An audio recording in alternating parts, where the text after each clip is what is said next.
Mister विजय सक्सेना को अपनी बहन के साथ बलात्कार करते हुए देखा है। ये रहा मिस्टर विजय सक्सेना का इकरारनामा।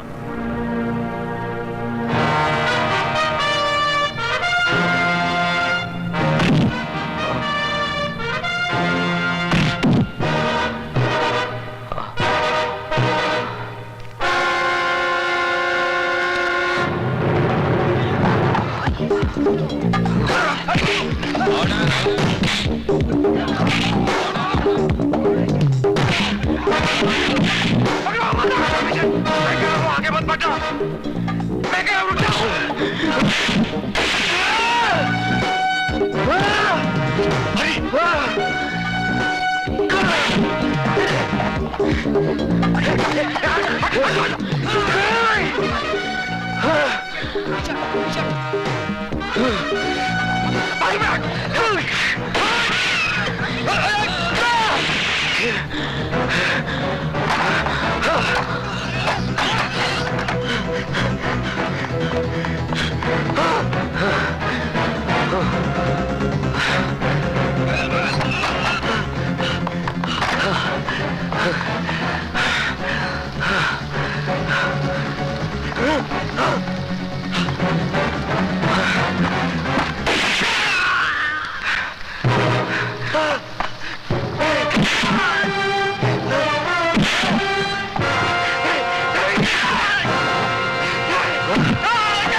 मुझे माफ कर दो, मुझे माफ कर दो विजय।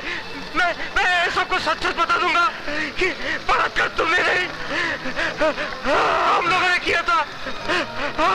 हम लोगों ने बलात्कार किया था। नो मिस्टर विजय सक्सेना, मुझे कानून अपने हाथ में मत लो। अदालत जान गई है कि तुम बेगुनाह हो। रेस्ट एश्योर्ड, तुम्हें इंसाफ ही दिया जाएगा। प्लीज उसे छोड़ दो।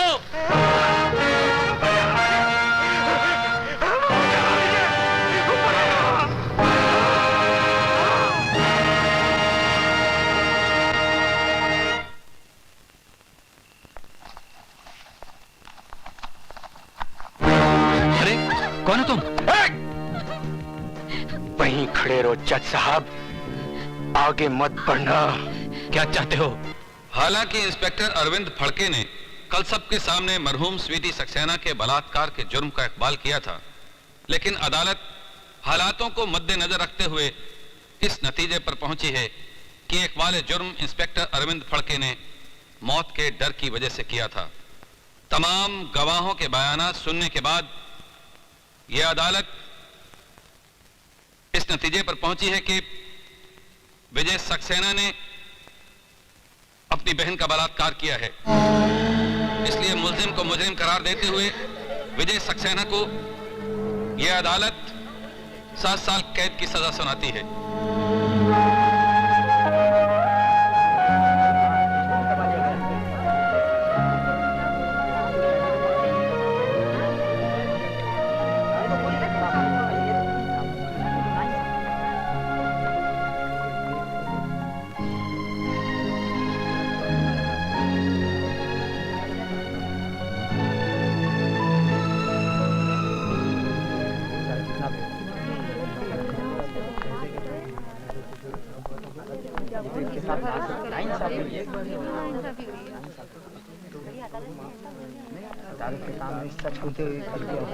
जज साहब, हाँ?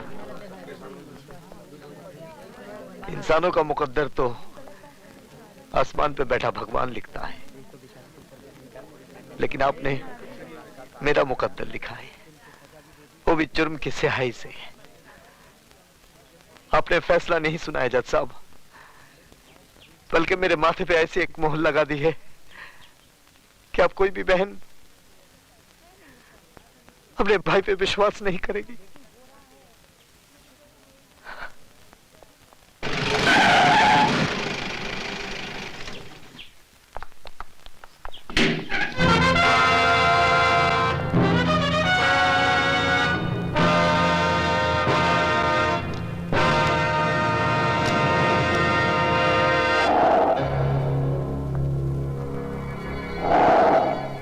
नटवर नाम है मेरा।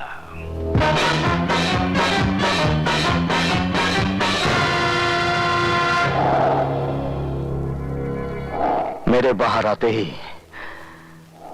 तू अपना नाम भी भूल जाएगा। क्या डायलॉग मार गया?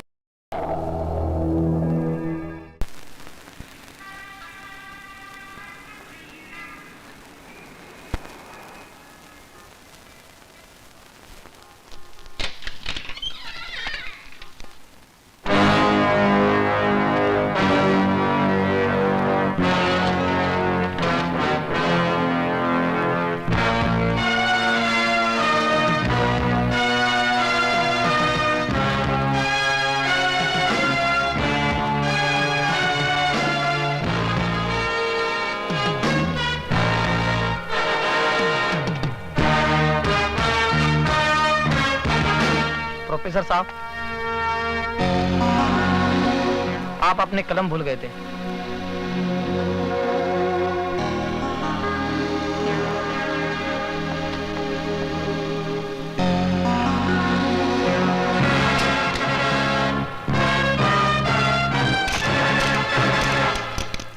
लिखो, माननीय महोदय जी, हमें आपकी भेजी हुई एनसीसी की यूनिफॉर्म मिली।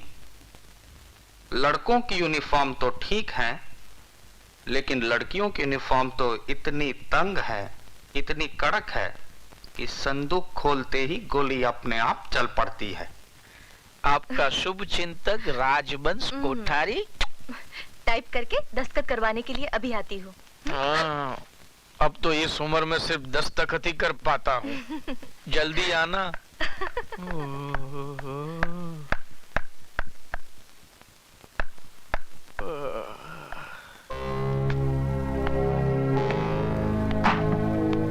कौन है भाई?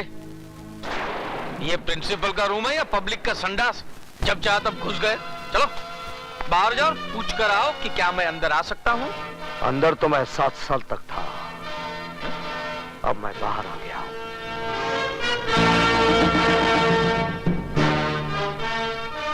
विजय सक्सेना, तुम? हाँ। कभी आए? हैं? बैठो ना, बैठो ना। हाँ? आपके जेल जाने के बाद तो मुझे बहुत पश्चाताप हुआ। हरिद्वार गया, 3 साल तक वहां पूजा पाठ करवाई। तिरुपति गया, वहां जाकर बाल कटवाए मैंने, तभी जाकर मन को शांति मिली है। लेकिन मेरे मन को शांति नहीं मिली है।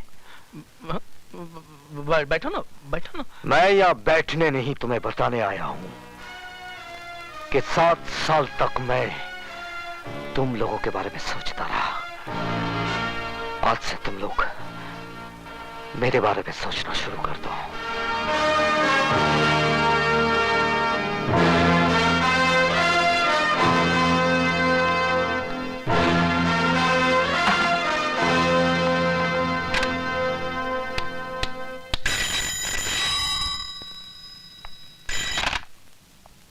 नटवर नाम है मेरा। फौरन बदल डालिए, वरना वो आपका नाम क्या, गांव पता सब कुछ बदल डालेगा। क्या बकवास कर रहे हो कोठारी? होश में तो। वो आदमी कैसे होश में रह सकता है जिसने अभी अभी मौत की शक्ल देखी हो? मौत? कैसी मौत? विजय सक्सेना जेल से छूट गया है। विजय सक्सेना? क्या हुआ? साहब, हम अपने गांव मेरठ जाना चाहते हैं। क्यों? हमारी माँ की तबीयत बहुत खराब है। लेकिन तुम्हारी माँ तो पिछले बरस मर गई थी। फिर जिंदा हो गई है, और अगर हम नहीं पहुंचे तो फिर मर जाएगी। क्या उल्टा सीधा बक रहे हो? नहीं, विजय सक्सेना के आने से सब उल्टा सीधा हो गया है। हम तो जा रहे हैं।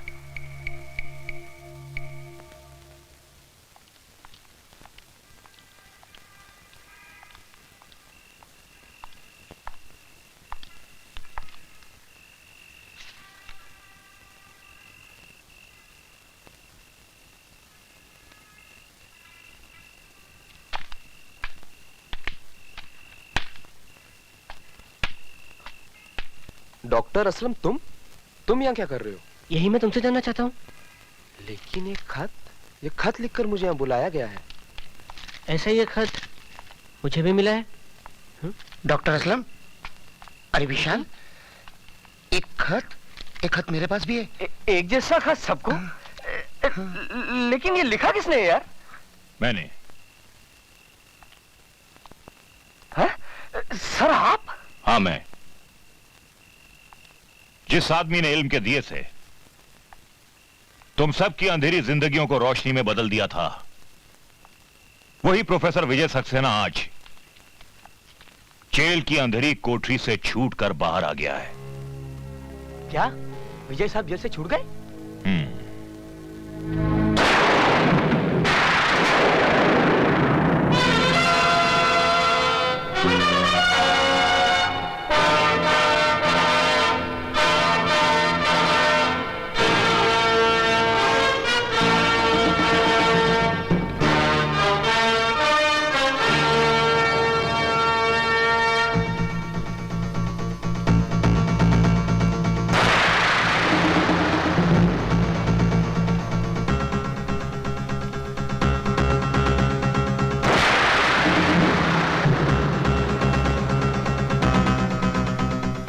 सुबह से भूखी प्यासी बैठी हूँ कि तुम्हें राखी बांधूं और तुम बस बस बस, तेरा भाषण शुरू होता है ना तो रुकता ही नहीं। बच्चों का एग्जाम सर पर है, पढ़ाऊंगा नहीं तो चलेगा कैसे? चला जा। ठीक है आप बैठो तो सही। अब जल्दी से राखी बांध दे। जी।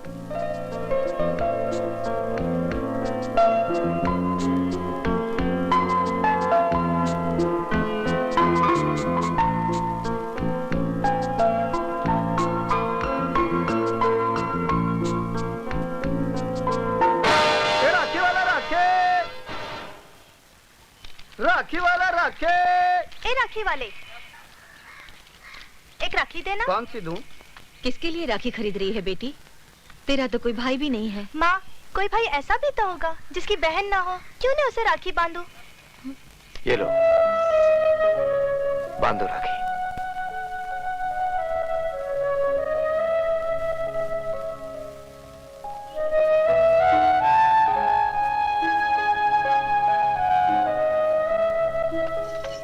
किसको राखी बांधने जा रही हूँ बेटी, जिसे राखी का मतलब तक नहीं मालूम? पर ये कौन है माँ? क्या किया है इसने? इसने वो किया है जो आज तक किसी भाई ने नहीं किया। बहन की इज्जत बचाने के बजाय उसकी इज्जत लूट ली। बेशर्म, अभी तक जिंदा है। नाक वाला होता तो कब का रेल की पटरी पे अपनी जान दे देता। चल अंदर।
हेलो नहीं, अब हिलो, क्योंकि तूफान सलाखों की कैद से आजाद हो गया है।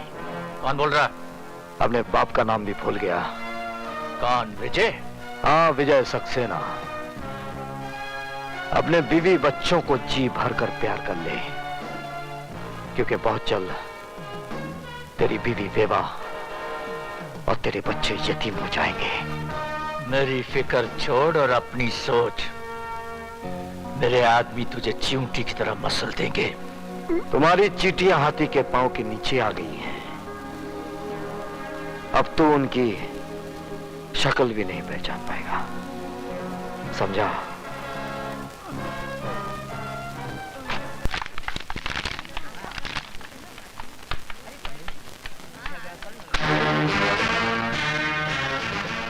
सदानंद, तुम लोगों ने मेरी बहन को ऐसी मौत मारा है कि उसे कफन तक नसीब नहीं हुआ, लेकिन मैं कफन दूंगा।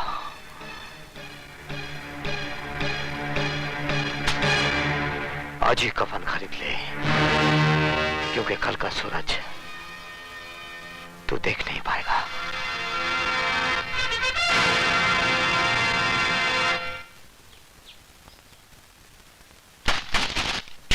हमको कमीशन खिलाता है, हमको? हम इसकी तरह कमीशन खिलाए कि कमिश्नर नहीं बनाऊं? हमारा नाम है धनिकलाल धुरंधर। उठाओ अपनी अम्मा की दुकान, नहीं तो क्या कहते हैं? एरोप्लेन। हाँ, लटकाए के हवाई जहाज बना दूंगा, समझ गया का? समझ गया। चलो अभी जाओ यहाँ से, फुटो। नटवर लाल जी पधार रहे हैं।